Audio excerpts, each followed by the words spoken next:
Caro telespectador, telespectadora, estamos dando início a mais um programa Escola Bíblica Dominical em Debate. Este que é um programa de responsabilidade do Departamento de Ensino Bíblico e da Superintendência Geral da Escola Bíblica Dominical da Assembleia de Deus em Mossoró, no Rio Grande do Norte. Nós estamos estudando neste trimestre a Epístola aos Hebreus, a supremacia de Cristo, fé, esperança e ânimo na carta aos Hebreus. Estudamos semana passada a primeira lição, destacando alguns aspectos contextuais da Epístola aos Hebreus, e hoje vamos partir para a lição de número 2, que tem por título Uma Salvação Grandiosa. O texto áureo se encontra na Epístola aos Hebreus, capítulo 2, e o versículo 3, que diz o seguinte: Como escaparemos nós se não atentarmos para uma tão grande salvação, a qual, começando a ser anunciada pelo Senhor, foi-nos depois confirmada pelos que a ouviram? E a verdade prática: a salvação não é algo dado ao crente compulsoriamente. O cristão é exortado a ser vigilante, e não negligente em relação a essa dádiva recebida. Então, eu e o pastor Fábio já estamos aqui, prontos para iniciar o nosso diálogo, a nossa conversa, o nosso debate. Continue conosco, voltaremos em seguida.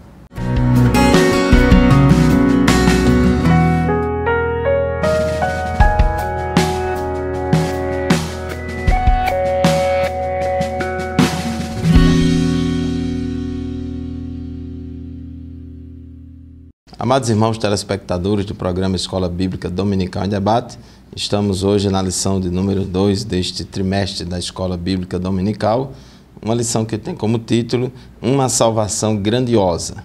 Estudamos na lição 1, na lição da semana passada, que Jesus ele é superior aos profetas e ele é superior aos anjos. Então, na lição passada, estudamos o capítulo 1 da Epístola aos Hebreus, onde enfatizamos a respeito da natureza divina de Cristo e a sua glória, e Jesus como Deus trouxe uma revelação maior do que a revelação dos profetas, ele é maior do que os anjos, e hoje a nossa lição é com base no capítulo 2 da Epístola aos Hebreus. E neste capítulo 2 da Epístola aos Hebreus, a ênfase é em Jesus como Filho do Homem.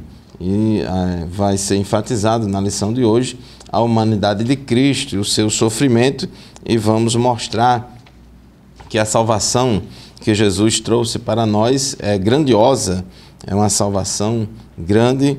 Vamos discutir a respeito da necessidade da salvação e saber que a salvação pela fé em Cristo ela é eficaz.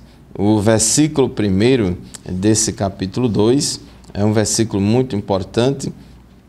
Ele começa logo com essa conjunção, portanto, convém-nos atentar com mais diligência.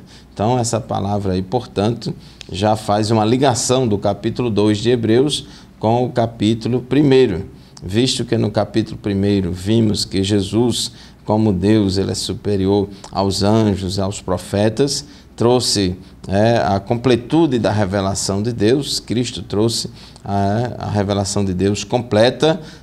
Então, portanto, uma vez que isso é fato, é verdade, convém-nos atentar com mais diligência para as coisas que já temos ouvido, para que em tempo algum nos desviemos delas. Essa carta aos Hebreus, como falamos na aula passada, é uma epístola de uma carga exortativa muito grande.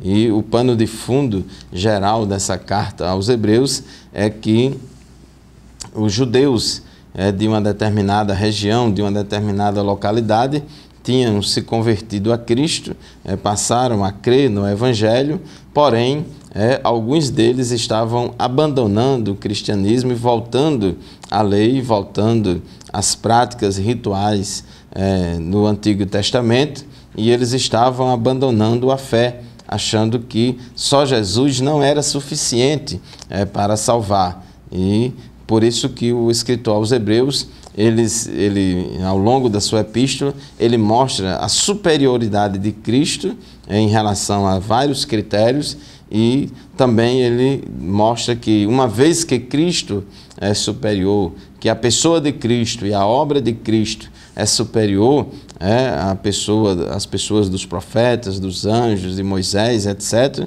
e superior também à obra deles. Então, por isso, convém-nos atentar com mais diligência para as coisas que já temos ouvido, que é o Evangelho de Jesus Cristo, para que em tempo algum nos desviemos delas. Então, a preocupação do escritor aos Hebreus é que esses crentes de origem judaica, que eles não se desviassem.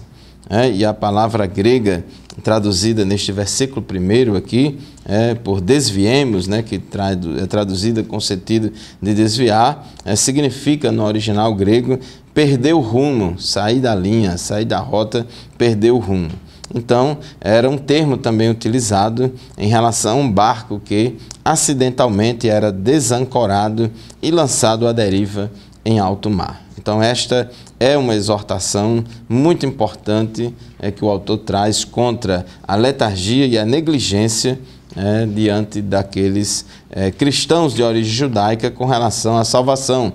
Eles estavam se desviando desta tão grande salvação e perdendo a bênção. E o tópico 1 da nossa lição começa aqui com o título Uma Salvação Gloriosa. Por que é uma salvação gloriosa? Então, no versículo 2 e 3 da leitura bíblica em classe, Hebreus capítulo 2, versículos 2 e 3 diz: porque se a palavra falada pelos anjos permaneceu firme e toda a transgressão e desobediência recebeu a justa retribuição, como escaparemos nós se não atentarmos para uma tão grande salvação? Então, o próprio texto diz que esta salvação que Cristo veio trazer para nós, ela é grandiosa. E esta salvação começou a ser anunciada pelo Senhor, ou seja, por Jesus Cristo, e foi-nos depois confirmada pelos que a ouviram, ou seja, pelos apóstolos, testificando também Deus com eles, por sinais e milagres e várias maravilhas e dons do Espírito Santo distribuídos por sua vontade. Então, essa salvação é gloriosa e o escritor aos Hebreus diz: como escaparemos nós se não atentarmos para uma tão grande salvação? Então, essa salvação grandiosa, ela foi testemunhada pelo Senhor, e nesse texto ele faz, o escritor aos Hebreus, um contraste entre as alianças do Sinai e do Calvário, entre a antiga aliança, que é a lei, que foi mediada por anjos, e a nova aliança que tinha Jesus como Filho de Deus, como seu mediador. Se a aliança firmada na lei, que foi mediada por anjos, era imperfeita e transitória e requeria obediência por parte dos crentes, muito mais na nova aliança, que é perfeita e eterna. Então, a ideia aqui desses versículos 2 e 3 do tópico 1.1 é que nós, como cristãos, devemos atentar para esta tão grande salvação, não podemos nos desviar dela. Aqui traz uma advertência, mostrando que aqueles que desobedeciam a lei, aqueles que se desviavam do pacto da antiga aliança, recebia sobre si mesmo a justa retribuição, quanto mais nós da nova aliança. Se a gente não atentar para esta tão grande salvação, então a gente está sujeito ao juízo. Então, Pastor José Roberto, a gente vê que tem uma ideia entre alguns crentes de que, no caso do tempo da graça, na nova aliança, não tem muitas responsabilidades. Mas que o autor coloca aqui é que a responsabilidade existe também no tempo da graça. Inclusive, na verdade prática, o termo compulsório dá justamente essa ideia, pastor Fábio. Algumas pessoas imaginam que simplesmente pelo fato de terem abraçado a fé, eles são automaticamente assegurados da salvação e não precisam ter qualquer responsabilidade. No entanto, isso não há qualquer respaldo bíblico. E precisamos contextualizar aquilo que estamos estudando aqui na Epístola aos Hebreus.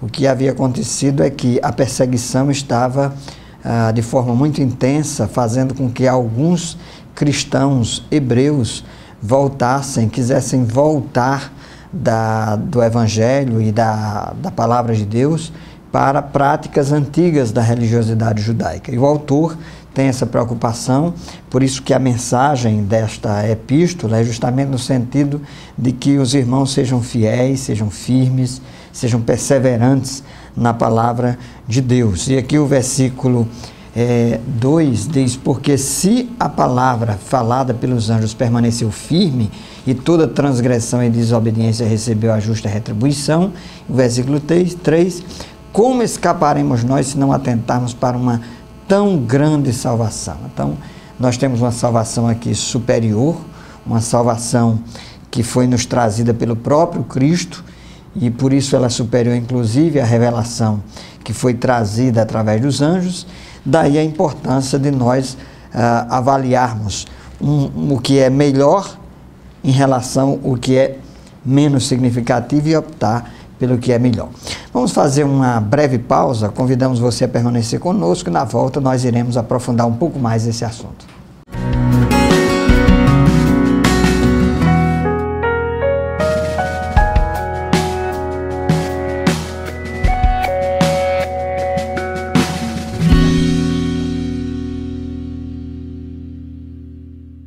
Estamos de volta ao programa Escola Bíblica Dominical em Debate, hoje estudando a segunda lição, com base na Epístola aos Hebreus, a lição de número 2, que trata sobre uma salvação grandiosa.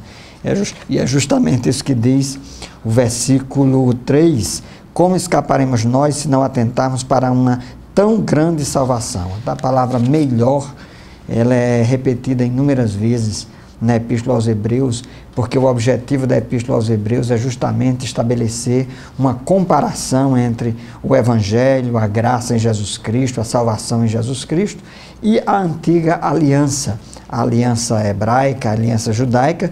Isso porque, conforme já dissemos no bloco anterior, alguns crentes hebreus, por causa da perseguição, estavam retornando às práticas religiosas antigas. E aí, isso não poderia de nenhum modo se justificar, porque nós vamos utilizar aqui uma analogia para que você entenda melhor.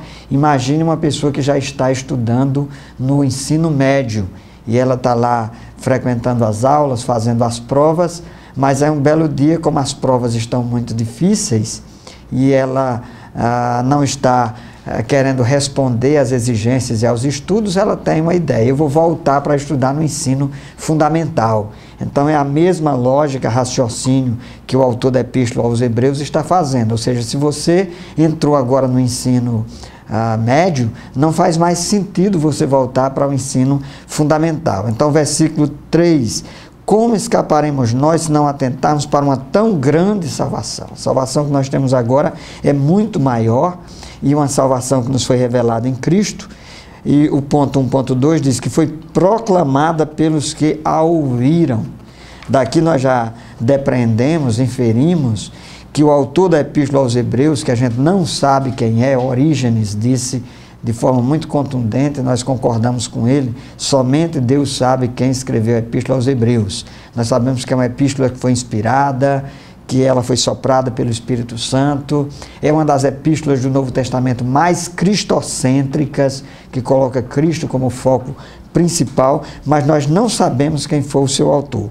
Mas a partir deste versículo, que diz assim: aqueles que a ouviram, no versículo 3 do capítulo 2, nós inferimos que este autor, ele não foi discípulo de Jesus, não viveu nos dias em que Jesus, ou melhor, não ouviu os ensinamentos diretamente de Jesus, ele ouviu das testemunhas daqueles que andaram com Jesus, mas ele reconhece que Jesus ensinou, que Jesus falou, até porque nós já temos aí os 4 evangelhos. É bem provável que ele não tivesse acesso a esses 4 evangelhos, mas nós hoje temos Mateus, Marcos, Lucas, João, nós temos as epístolas todas, e de modo que ele diz que Jesus ensinou, o Senhor anunciou a mensagem, e aqueles que a ouviram também anunciaram. São as testemunhas que foram testemunhas oculares. A palavra testemunha no grego, martiria, da ideia daquele que testemunha e, se for preciso, testemunha com a sua própria vida. E foi isso que aconteceu com muitos dos discípulos de Jesus. Eles receberam a palavra e eles levaram a palavra adiante e alguns deles proclamaram com as suas próprias vidas, foram perseguidos por causa do amor a Cristo. Então, o autor da Epístola aos Hebreus, ele não tem dúvida que a mensagem apostólica era essencialmente a palavra de Deus. Então, aqui nós temos inclusive a palavra bebaio, lá no grego, que quer dizer confirmar, e tem um sentido de algo que transmite segurança. E aí eu vou aproveitar e dizer para você aqui, meu caro telespectador, telespectadora, nós temos provas cabíveis, além do testemunho. Nós temos o testemunho da história, da crítica textual, de que os documentos que nós temos do Novo Testamento são fidedignos, são dignos de confiança.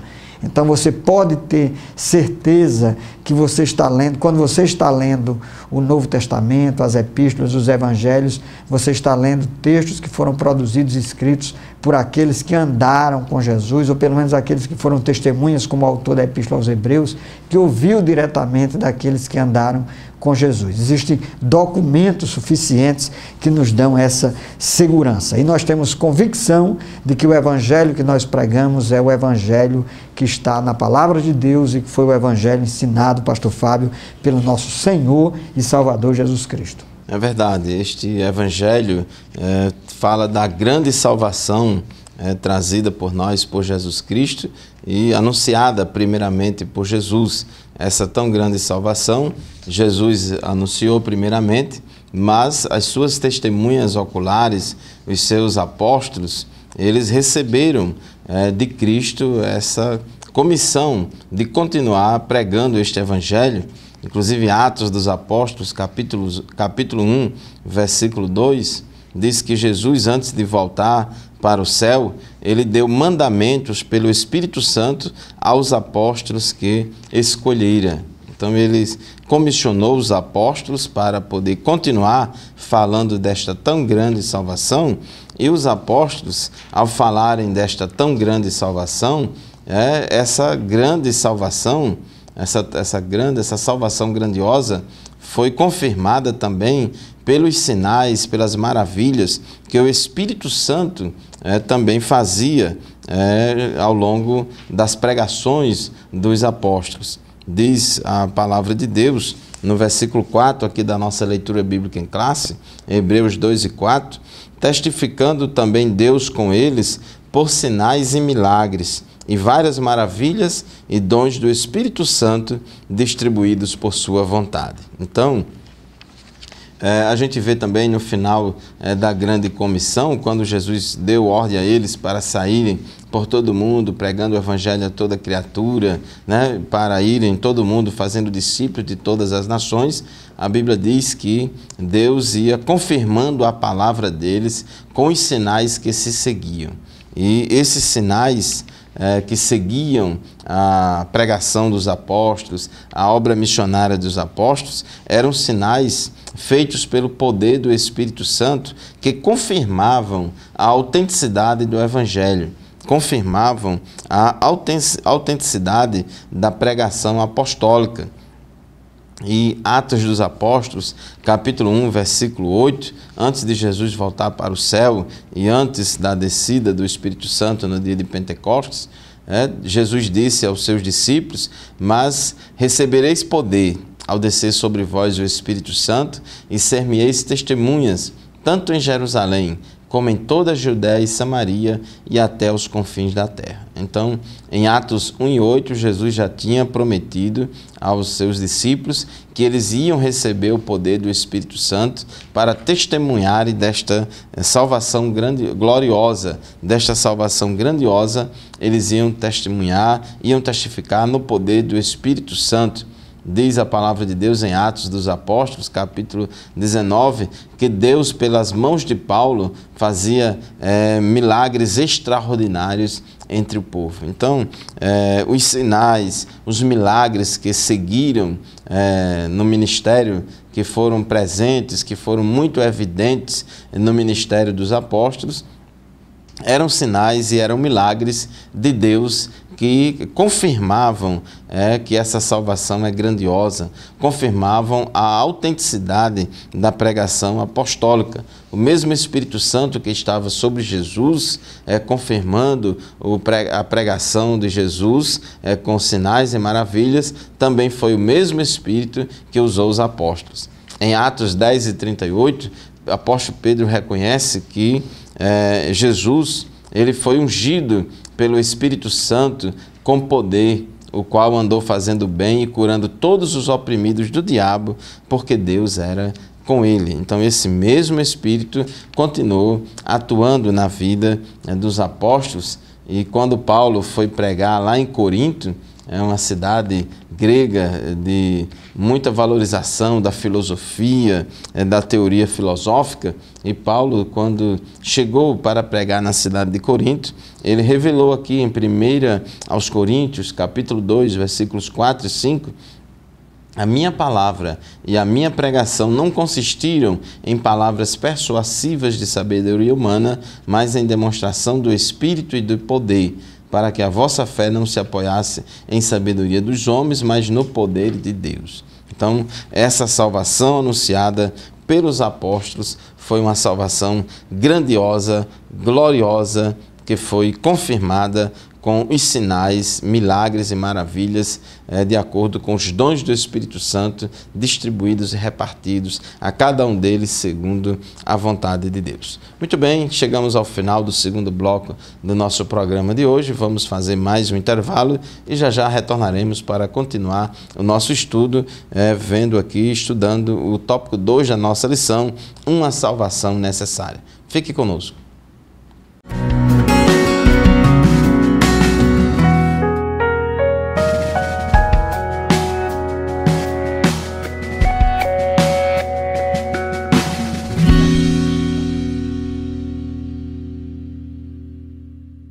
Estamos de volta, EBD em Debate, tratando hoje sobre uma salvação grandiosa. O autor da Epístola aos Hebreus, no capítulo 2, versículo 3, diz: como escaparemos nós se não atentarmos para uma tão grande salvação? E aqui o ponto 2 da nossa lição, uma salvação necessária, 2.1, por intermédio da humanização do Redentor. Então, o autor da Epístola aos Hebreus, ele destaca aqui logo no versículo de número 5, dizendo: porque não foi aos anjos que sujeitou o mundo futuro de que falamos.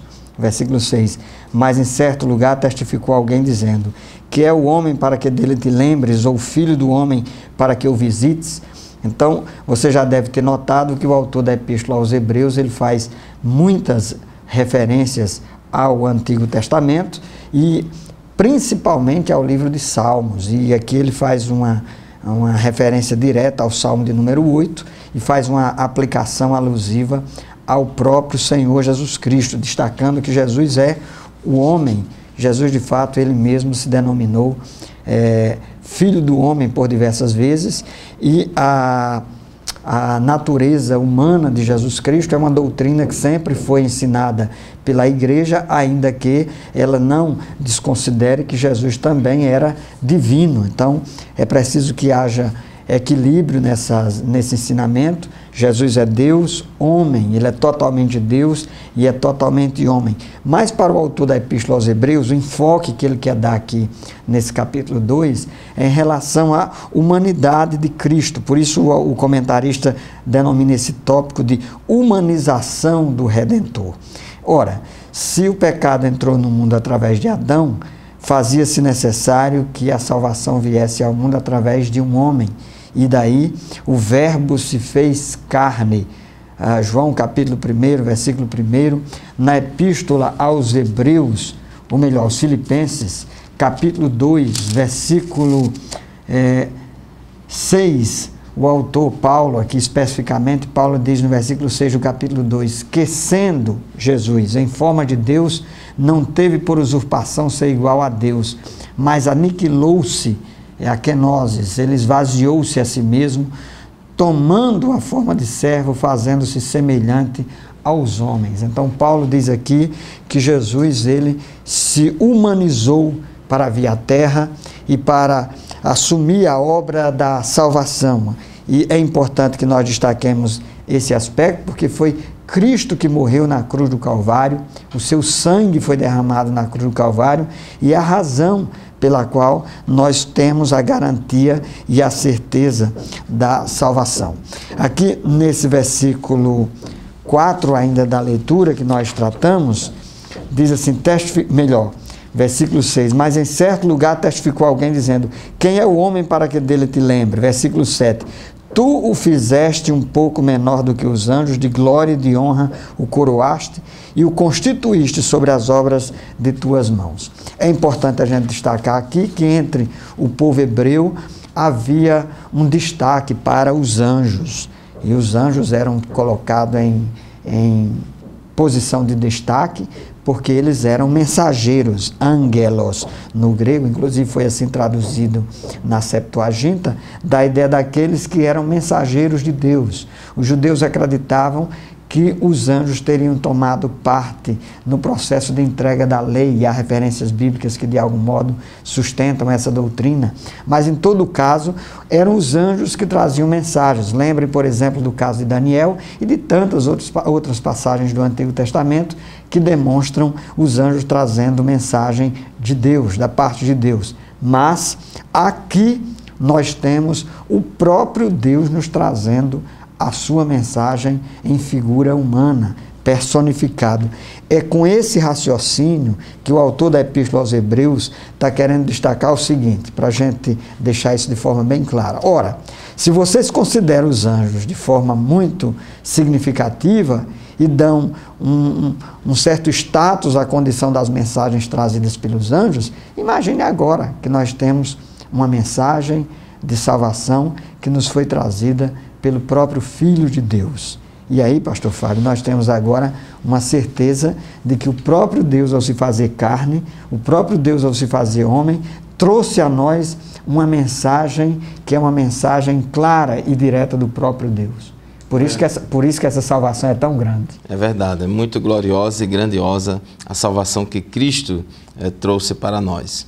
Esse tópico 2 da nossa lição, quando fala no 2.1, por intermédio da humanização do Redentor, tópico 2.2, o sofrimento do Redentor, e o 2.3, a glorificação do Redentor, é como que estivesse fazendo um resumo da passagem de Filipenses, capítulo 2, versículos 5 a 11, que fala a respeito da kenosis, ou do esvaziamento de Cristo, porque ele, sendo Deus na eternidade, ele não considerou que o ser igual a Deus era algo a que devia apegar-se, mas esvaziou-se a si mesmo, assumindo a forma de servo, sendo semelhante aos homens. E ele não somente se humanizou, não somente se transformou em Deus homem para viver entre nós, mas também ele sofreu por nós. O tópico 2.2 fala que ele sofreu, o nosso Redentor, ele sofreu. E essa ideia para o judeu do primeiro século, do Messias sofredor, era meio esquisita, embora eles soubessem lá de Isaías 53, que falava do Messias sofredor, mas eles tinham dificuldade de aceitar isso. Por isso que Paulo, escrevendo aos Coríntios, em 1 Coríntios 1 e 23, diz que nós pregamos a Cristo crucificado, que é escândalo para os judeus e loucura para os gregos. Então os judeus consideravam aquilo um escândalo, Que Messias é esse que foi morto, crucificado? Eles queriam um Messias que não sofresse nada. Então o escritor aos Hebreus, ele fala dessa humanização de Jesus, e ele, como homem, ele foi feito menor, um pouco menor do que os anjos, no sentido humano, no sentido de que ele não usou os seus atributos de Deus aqui na terra, ele não usufruiu das suas prerrogativas de Deus, somente em ocasião onde ele perdoou pecados e recebeu adoração. Mas, fora isso, ele viveu como homem, por isso que foi feito um pouco menor do que os anjos. Porém, já entrando no tópico 2.3 da nossa lição, embora tenha sido feito um pouco menor do que os anjos, mas ele foi coroado de glória e de honra. e Deus o constituiu sobre as obras de suas mãos. O versículo 9 diz, da nossa leitura bíblica em classe, Hebreus 2:9, vemos, porém, coroado de glória e de honra, aquele Jesus que fora feito um pouco menor do que os anjos por causa da paixão da morte, para que, pela graça de Deus, provasse a morte por todos. Então, muito embora ele tenha sido homem, e feito um pouco menor do que os anjos, mas ele foi glorificado, ele recebeu glória e honra, e é o que está escrito aqui em Filipenses, capítulo 2, versículos 5 a 11, que ele, na forma de homem, foi obediente até a morte de cruz, mas Filipenses 2:9 diz que também Deus o exaltou soberanamente, e lhe deu um nome que é sobre todo nome, para que ao nome de Jesus se dobre todo o joelho dos que estão nos céus e na terra e debaixo da terra, e toda língua confesse que Jesus Cristo é o Senhor, para a glória de Deus Pai. Então, pastor José Roberto, nós vemos aqui que todo esse tópico 2 fala da humanização, do sofrimento e da glorificação de Cristo, é como se fosse um resumo da revelação da kenosis lá de Filipenses 2, 5 a 11. É isso mesmo, pastor Fábio. Também tem por objetivo ressaltar a importância dos cristãos permanecerem firmes e suportarem o sofrimento para que também sejam glorificados. Vamos fazer uma breve pausa, voltaremos em seguida.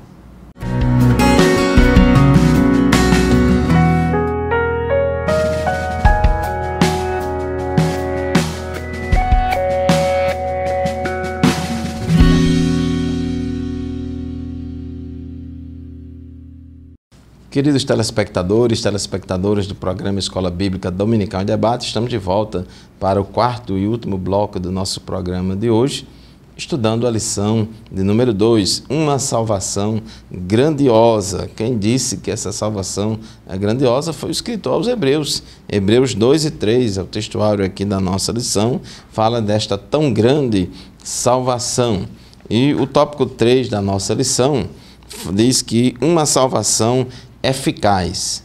E o tópico 3.1 fala da vitória sobre o diabo, porque nos versículos 14 e 15 da nossa leitura bíblica em classe, diz que, visto como os filhos participam da carne e do sangue, também ele, ou seja, Cristo, participou das mesmas coisas para que pela morte aniquilasse o que tinha o império da morte, isto é, o diabo, e livrasse todos os que, com medo da morte, estavam por toda a vida sujeitos à servidão. Então, a morte de Jesus na cruz do Calvário, aparentemente, pode alguém achar que foi uma derrota, pelo contrário, foi uma vitória. E diz o texto sagrado que, pela morte, Jesus aniquilou o diabo, ou seja, aquele que tinha o império da morte, e livrou, por meio do seu sacrifício na cruz do Calvário, os que, com medo da morte, estavam por toda a vida sujeitos à servidão ou escravidão do pecado. E isso se cumpre, essa vitória de Jesus sobre Satanás lá na cruz do Calvário, se cumpre o texto de Gênesis 3 e 15, o proto-evangelho, onde diz que o descendente da mulher teria o seu calcanhar ferido, mas ele esmagaria a cabeça da serpente. A serpente feriria o seu calcanhar, mas ele esmagaria a cabeça da serpente, ou seja, ele aniquilaria para sempre, definitivamente, destronava definitivamente o diabo, que desde a queda de Adão, ele vem dominando, ele vem escravizando pessoas no pecado e no mal. E Jesus, por intermédio do seu sacrifício na cruz, ele desfez as obras do diabo. Inclusive, em 1 João, capítulo 3, versículo 8, a Bíblia diz que, para isso, 1 João 3 e 8 diz assim: quem comete o pecado é do diabo, porque o diabo peca desde o princípio. Essa tradução não é a mais adequada para este versículo, a versão Almeida Corrigida de 2009 já traduz melhor, mas a ideia aqui é que quem vive na prática do pecado é do diabo, porque o diabo peca desde o princípio. Para isto o Filho de Deus se manifestou para desfazer as obras do diabo. Então Jesus ele veio desfazer as obras do diabo, porque o diabo lançou o pecado no mundo através de Adão, induziu, tentou Adão ao pecado, e a Bíblia diz em Romanos 5,12 que por um só homem entrou o pecado no mundo e pelo pecado a morte, e assim de sorte que a morte passou a todos os homens, por isso que todos pecaram. Então, é através da prática do pecado que o diabo vai reinando e usando muitas pessoas, escravizando muitas pessoas no pecado. Mas Jesus ele veio para desfazer as obras do diabo. Em Colossenses, no capítulo 2, versículos 14 e 15, diz a palavra de Deus a respeito do que Jesus fez através do seu sacrifício na cruz do Calvário, como ele venceu o diabo e seus demônios. Então diz a palavra de Deus em Colossenses 2, 14 a 15, havendo riscado a cédula que era contrária que era contra nós nas suas ordenanças, ao qual de alguma maneira nos era contrária, e a tirou do meio de nós, cravando-a na cruz. Aqui está se referindo à questão da lei, que a pessoa em Cristo agora é salva pela graça mediante a fé, então não está mais sujeito à espada da lei. E no versículo 15, além do cristão ter essa vitória sobre a espada da lei, no versículo 15 diz que Jesus despojou os principados e potestades, os expôs publicamente e deles triunfou em si mesmo. Essa expressão, principados e potestades, é uma maneira figurada na Bíblia, no Novo Testamento, para se referir às hostes infernais, aos demônios, a Satanás e ao reino das trevas. Então, Jesus despojou o diabo e os demônios e os expôs publicamente e deles triunfou em si mesmo. Então, pastor José Roberto, esta salvação é eficaz, como diz o tópico 3.1, porque Jesus trouxe, ele foi vitorioso sobre o diabo e também foi vitorioso sobre a morte e sobre a tentação. É isso mesmo, pastor Fábio. 3.2, a vitória sobre a morte. A morte é a grande inimiga do ser humano. As pessoas temem a morte. Na verdade, para alguns estudiosos, o ser humano é um ser para a morte, e essa condição existencial para a morte vai determinar toda a sua existência, as suas decisões, a forma dele avaliar a vida, inclusive a ansiedade.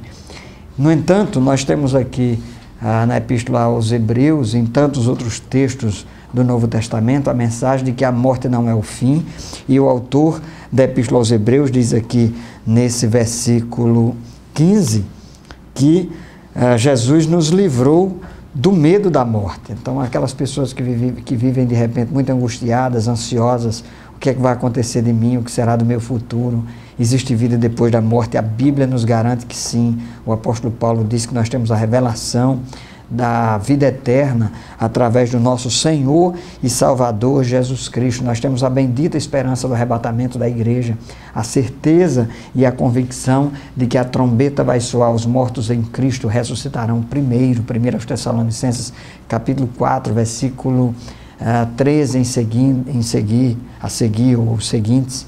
Nós temos no Apocalipse capítulo 20 e 21 a descrição da cidade celestial, de tal modo que nós podemos ter esperança, convicção e firmeza e segurança em relação à vida após a morte. Nenhuma condenação há para aqueles que estão em Cristo Jesus. Jesus é a ressurreição e a vida. Então, aquele que está nele tem a vida eterna. E o terceiro ponto aqui da lição, 3.3, é a vitória sobre a tentação. A tradução desse pastor Fábio aí falou de tradução, né? E esse versículo 18 aqui também nos chama a atenção em relação a esse termo tentados, porque naquilo que ele mesmo sendo tentado padeceu, pode socorrer aos que são tentados. A palavra tentado, ou tentação, o verbo tentar no grego, peirasmos, é o mesmo para tentar e para ser provado. Então aqui o texto bíblico dá muito mais a ideia de provação. Então Jesus foi provado, ele foi aprovado, e também nós somos passíveis de prova e todos nós estamos sendo provados a todo instante, principalmente diante das perseguições e das adversidades da vida. E aí, pastor Fábio, nós precisamos vencer as provas e precisamos seguir adiante, apesar das perseguições, apesar de muitas vezes nós, os cristãos, não sermos compreendidos por causa das nossas posições e dos nossos ideais, mas nós precisamos nos manter firmes e seguir adiante, firmes e constantes, que é aquilo que a palavra de Deus nos ensina.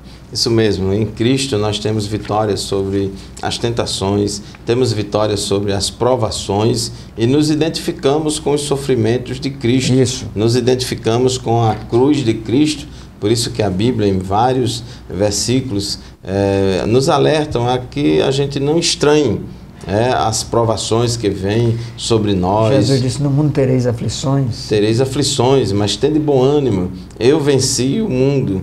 Então isso é confortante para nós, porque a nossa leve e momentânea tribulação que passamos aqui na terra produzirá para nós um peso eterno de glória nos céus. É isso mesmo. E aí nós estamos concluindo nosso programa, estudamos hoje o capítulo 2 da Epístola aos Hebreus, ressaltando a grandiosidade dessa salvação. Então, queremos deixar uma palavra final para você. Se você anda repensando, passando por momentos difíceis, provações na sua vida e talvez até já pensou em voltar atrás, aquele que põe a mão no arado não pode voltar atrás. Seja firme, seja constante, prossiga rumo ao prêmio da soberana vocação que está em Cristo Jesus, o nosso Senhor. Não se aparte da escola dominical, está ainda em tempo de você fazer a sua matrícula, adquirir sua revista e passar a estudar a Epístola aos Hebreus conosco. Então, que Deus abençoe e fiquem todos na paz do Senhor. Amém. Para concluir, meu querido telespectador, minha querida telespectadora, Hebreus 2:1. Portanto, convém-nos atentar com mais diligência para as coisas que já temos ouvido, para que em tempo algum nos desviemos delas. Que Deus abençoe você, lhe ajude, para que você persevere na fé e na graça do Senhor Jesus Cristo. Muito obrigado pela sua audiência e até o próximo programa, se Deus quiser. Muito bem, a paz do Senhor. Amém. Paz do Senhor.